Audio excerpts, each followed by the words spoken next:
स्वागत है आपका करियर एकेडमी के यूट्यूब चैनल पर।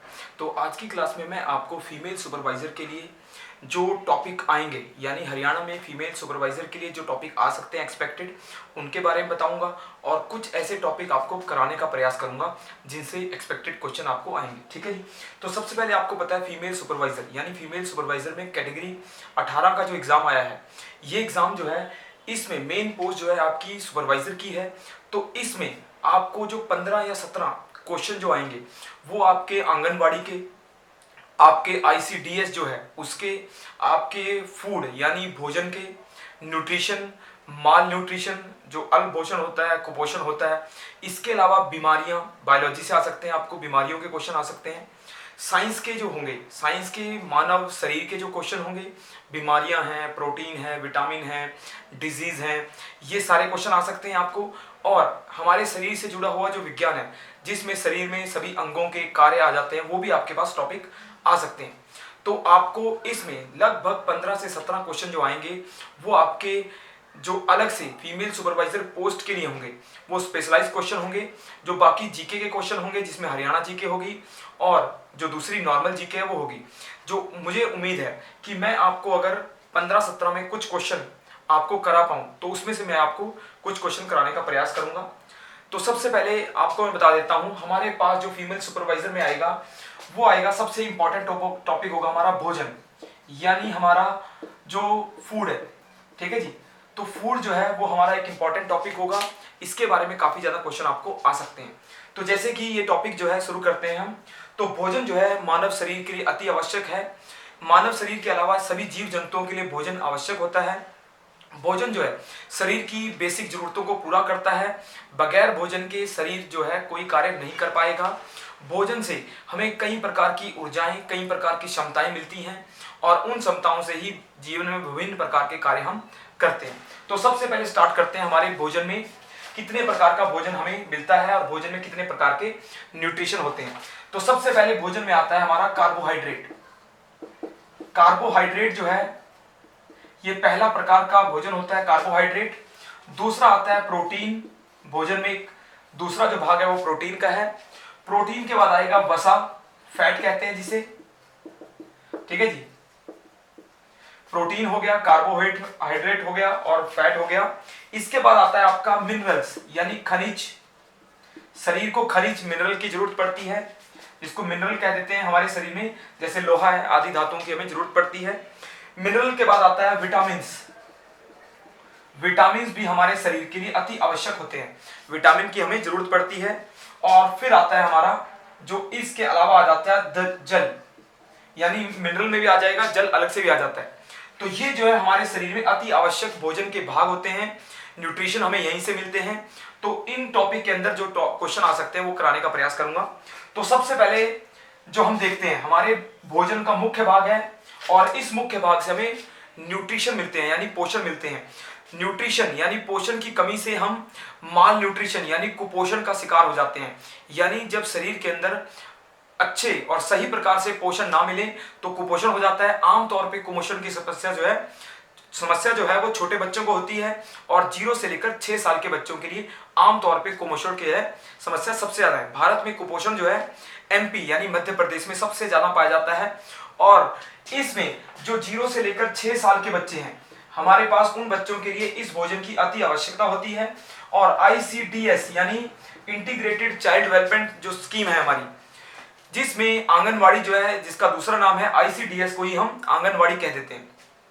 तो आंगनवाड़ी में 0 से 6 तक काम करते हैं छोटे बच्चों पे और उन बच्चों के इन भोजनों पे हमें मुख्य ध्यान देना होता है। तो सबसे पहले चलते हैं हम कार्बोहाइड्रेट पे। तो कार्बोहाइड्रेट के क्वेश्चन आएंगे आपको कि कार्बोहाइड्रेट जो है हमारे लिए यानी बच्चों के लिए अति आवश्यक भोजन है। हमारे शरीर की ऊर्जा की आपूर्ति जो है वो कार्बोहाइड्रेट से होती है।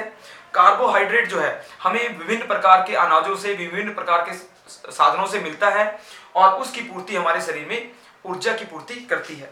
तो सबसे पहले कार्बोहाइड्रेट देखते हैं हमें इसके स्रोत, सोर्स। तो कार्बोहाइड्रेट जो है शकरा यानी शुगर से मिलता है। शुगर के अलावा शक्कर, ठीक है, शक्कर के चीनी से मिलता है, शहद से मिलता है, हनी से मिलता है हमें।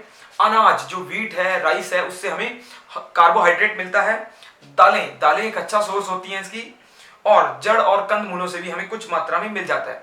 आलू कार्बोहाइड्रेट का अच्छा सोर्स है, पोटैटो कहते हैं जिसे, अरबी हो गया, और शकरकंदी भी इसका अच्छा सोर्स है। कार्बोहाइड्रेट का क्वेश्चन आएगा। कार्बोहाइड्रेट कई प्रकार के होते हैं, कार्बोहाइड्रेट होते हैं, कई प्रकार के कार्बोहाइड्रेट होते हैं, जैसे फ्रुक्टोज है, सुक्रोज है। ये प्रकार के जो कार्बोहाइड्रेट हैं ये हमारे भोजन का मुख्य भाग होते हैं। कार्बोहाइड्रेट के प्रकार में आता है, सबसे पहले आता है मोनोसैक्राइड्स। तो मोनोसैक्राइड जो है पहले प्रकार का कार्बोहाइड्रेट होता है। तो मोनोसैक्राइड जो है सिंपल शुगर यानी सिंपल शुगर का भाग होता है, सामान्य शुगर है ये जो है। इसके एग्जांपल आएंगे ग्लूकोज।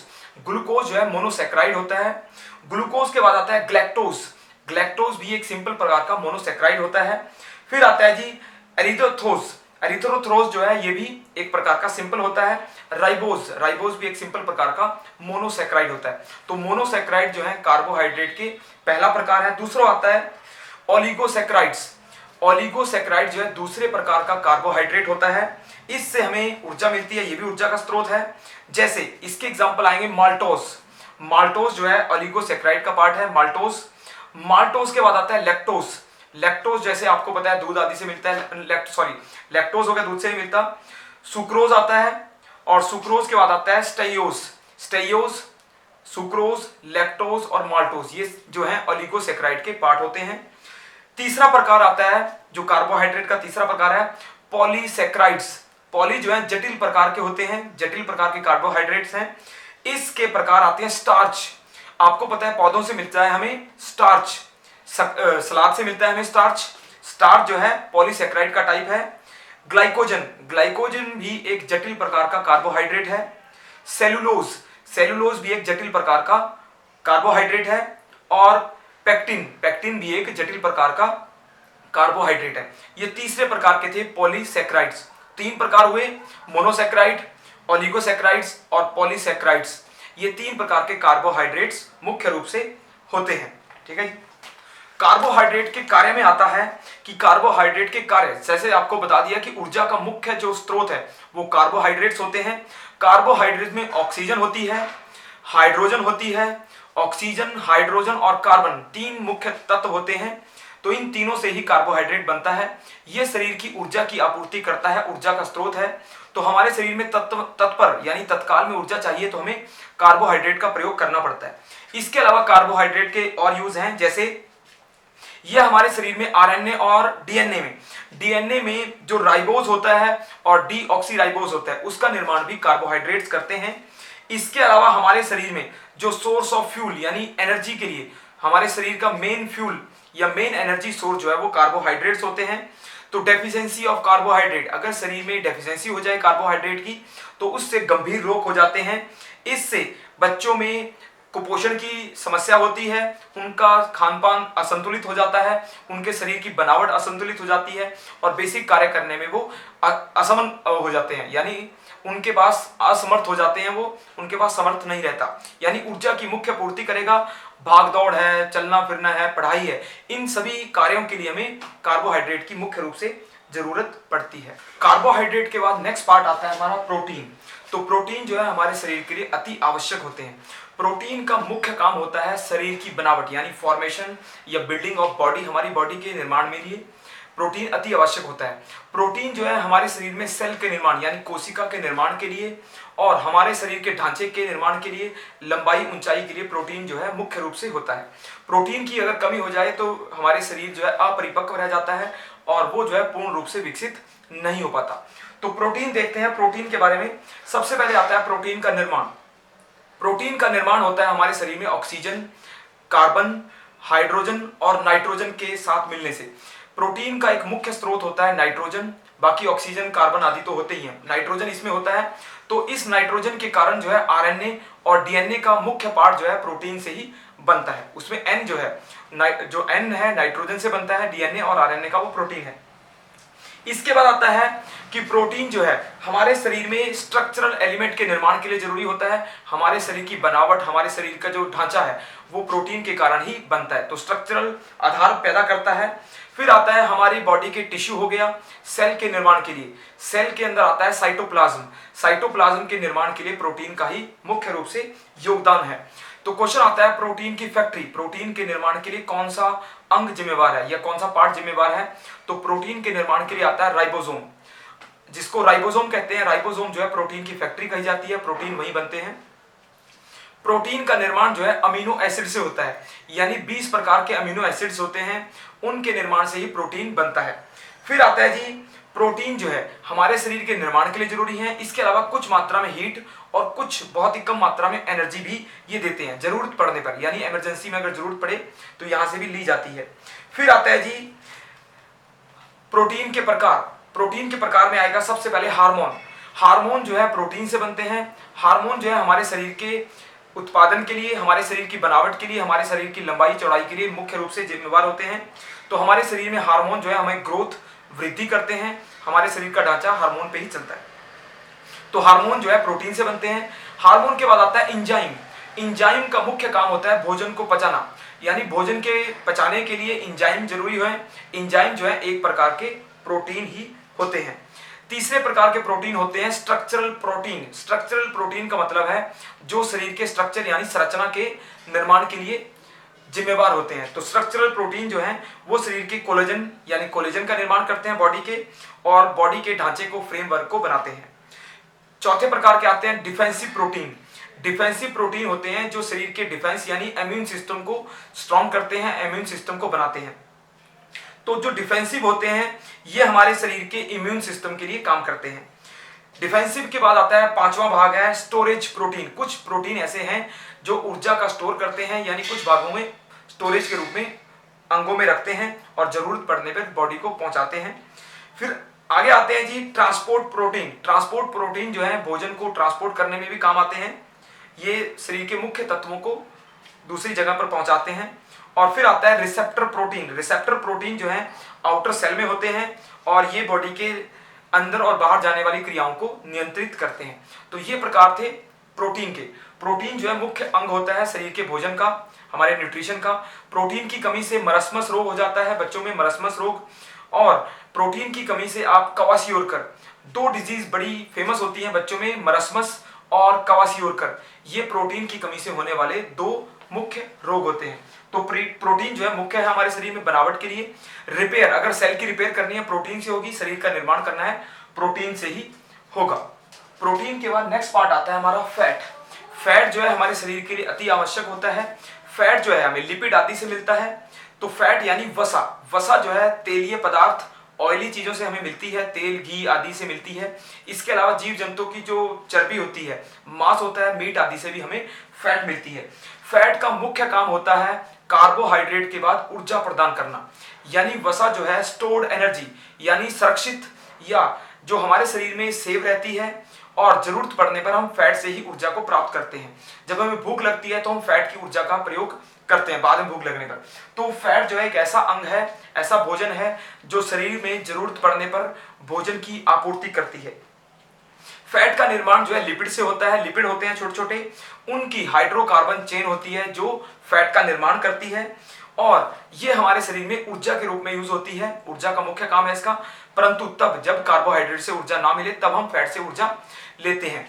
इसके अलावा फैट से जो अन्य काम होते हैं वो है हमारे शरीर में ऊर्जा का एक रोधन, यानी ऊर्जा की रक्षा करना। हमारे शरीर की बाहरी तत्वों से रक्षा करती है। रक्षा इन द सेंस कि ऊर्जा को बाहर जाने से रोकती है। हमारे शरीर में जो हमारा मोटापा होता है वो फैट के कारण होता है, वो स्टोर्ड एनर्जी के रूप में हमारे शरीर में इकट्ठी हो जाती है। इसके अलावा ये जो है कुछ हार्मोन की कामों के लिए भी जरूरी होती है। कई प्रकार की होती है फैट, जैसे ग्लाइकोलिपिड्स में आती है, फॉस्फोलिपिड्स में मिलती है, स्टीरोल्स में मिलती है। ये तीन प्रकार की जो आमतौर पे फैट मिलती है। इसमें ऑयल हो गए, तेल हो गए, फैट वसा नॉर्मली है। ये सारी जो है हमारे शरीर की मुख्य रूप से देर में यानी बाद में मिलने वाली ऊर्जा की आपूर्ति करती है, और शरीर के मुख्य जो अंग हैं उनको एक संरचनात्मक ढांचा देती है। उनकी आंतरिक सुरक्षा के लिए भी एक लेयर का निर्माण कर देती है, जिससे हमारे शरीर के अंगों की रक्षा होती है। तो फैट जो है हमारे भोजन का एक अति आवश्यक अंग है। फैट के बाद आता है हमारा मिनरल्स। मिनरल देखते हैं तो सबसे पहले आता है मिनरल में सबसे पहला आता है वो है कैल्शियम। तो कैल्शियम जो है हमारी हड्डियों के लिए अति आवश्यक होता है। कैल्शियम से हमारी हड्डियों का निर्माण होता है। तो आमतौर पे महिलाओं में कैल्शियम की कमी पाई जाती है। तो क्योंकि बच्चे जब पैदा होते हैं उसके बाद महिलाओं में कैल्शियम जो है नष्ट हो जाता है, तो महिलाओं को आयरन और कैल्शियम की सलाह दी जाती है, क्योंकि कैल्शियम की पूर्ति से उनकी हड्डियां मजबूत होती हैं। तो महिलाओं में आमतौर पर गठिया की शिकायत रहती है, वो भी कैल्शियम की प्रॉब्लम के कारण है। कैल्शियम हमें दूध आदि से प्राप्त होता है, तो बोन की प्रॉब्लम जो है, हड्डियों की प्रॉब्लम कैल्शियम से होगी। इसके अलावा रिकेटस जो एक डिजीज है वो भी हड्डियों की बीमारी है। ऑस्टियोमिलिसिस ये भी एक हड्डियों की बीमारी है, वो भी कैल्शियम से जुड़ी हुई बीमारी है। कैल्शियम के बाद आता है फास्फोरस। फास्फोरस जो है ये भी दूध के प्रोडक्ट से मिलता है हमें, और इसमें सेम कैरेक्टरिस्टिक है इसके जितने कैल्शियम के, यानी हड्डियों के लिए फास्फोरस और कैल्शियम दो अति आवश्यक होते हैं। हमारी हड्डियों का निर्माण, हमारी हड्डियों का ढांचा जो है, बोन के ढांचे के लिए कैल्शियम और फास्फोरस अति आवश्यक है।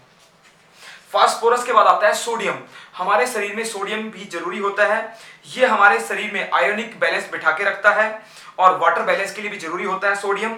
इसके अलावा सोडियम जो है हमें प्याज आदि से मिलता है या नमक आदि से मिलता है। सोडियम की अधिक मात्रा बढ़ने से बीपी की समस्या हो जाती है, तो हमारे शरीर में मसल की कॉन्ट्रैक्शन के लिए सोडियम जो है अति आवश्यक होता है। सोडियम के बाद आता है पोटाशियम। पोटाशियम भी हमें सब्जियों आदि से मिलता है, यह हमारे शरीर में ऑस्मेटिक बैलेंस के लिए, यानी ऑस्मेटिक जो बैलेंस है उसको बिठाता है पोटाशियम।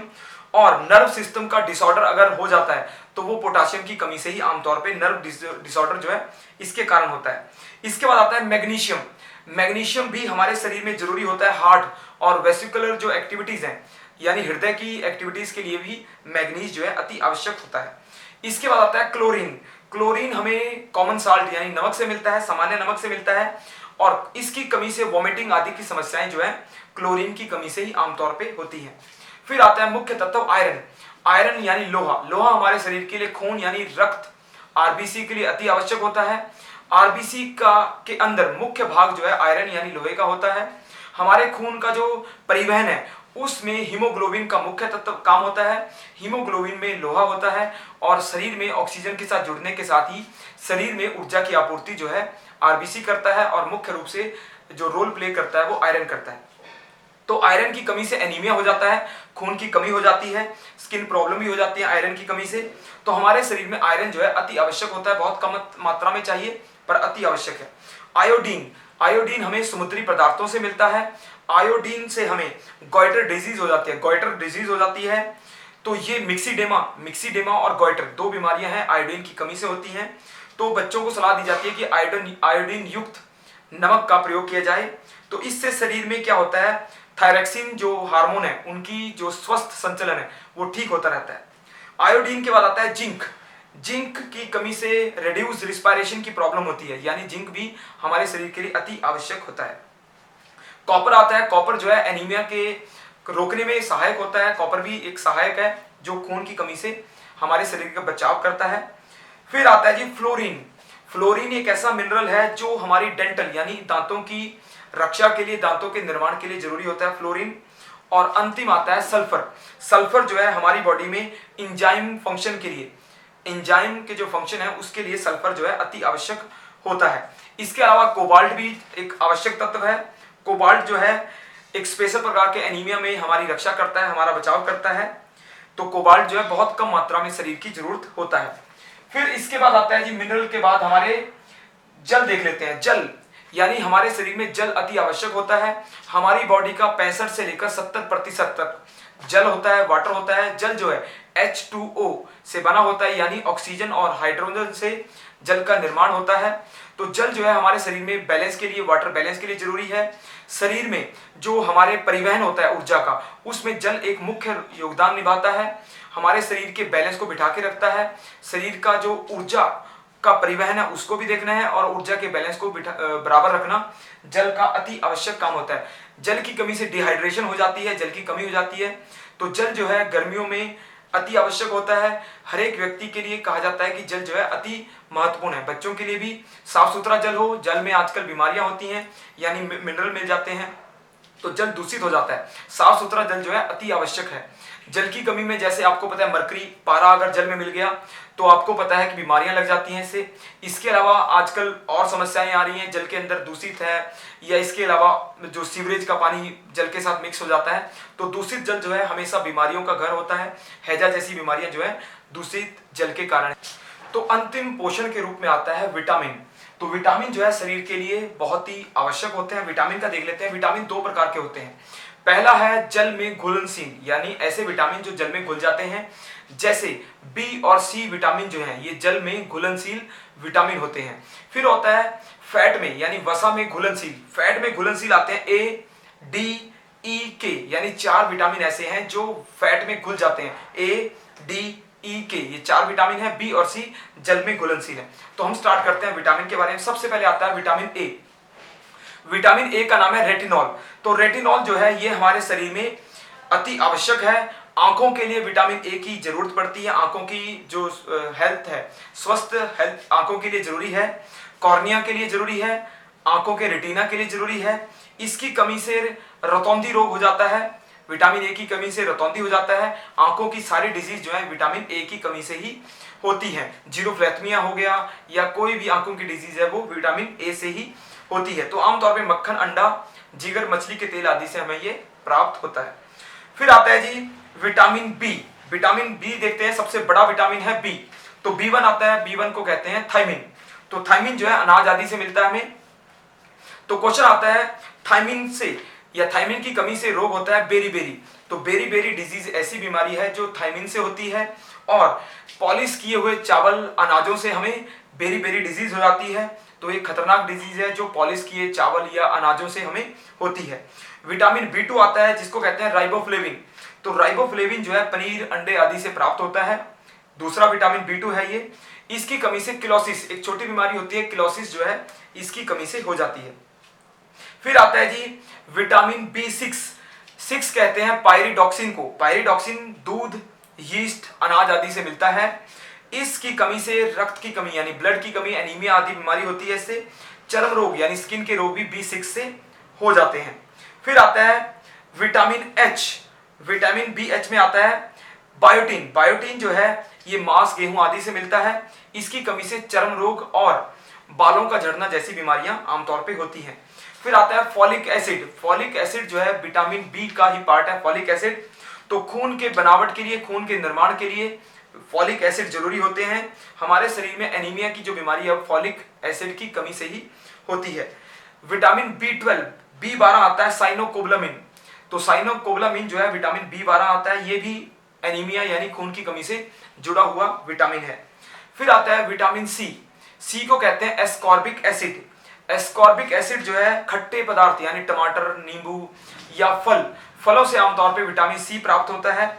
ये सी से जो रोग होता है वो स्कर्वी यानी सी से स्कर्वी रोग होता है, शरीर में होता है। और हमारी अंतर कोशिकाएं जो क्रियाएं होती हैं उसमें सी जरूरी होता है। तो भोजन का अति महत्वपूर्ण भाग होता है हमारा विटामिन सी, जो हमें खट्टे पदार्थों से मिलता है। इसके बाद देखते हैं सी के बाद डी। विटामिन डी को कहते हैं कैल्सीफेरॉल। तो कैल्सीफेरॉल जो है मक्खन आदि से मिलता है। ठीक है जी। इसकी कमी से ऑस्टियोमेलिसिस यानी हड्डियों के रोग जो है विटामिन डी से होते हैं। और विटामिन डी जो है ये हमें सूर्य की रोशनी से भी मिलता है। जब हम धूप में बैठते हैं विटामिन डी मिलता है हमें, या हमारे शरीर के अंदर से अपने आप ही विटामिन डी का निर्माण भी हमारा शरीर कर लेता है। तो कैल्सीफेरॉल, विटामिन डी।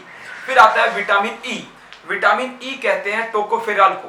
तो टोकोफेरॉल जो है तेल, गेहूं आदि से मिलता है, अंडे आदि से मिलता है।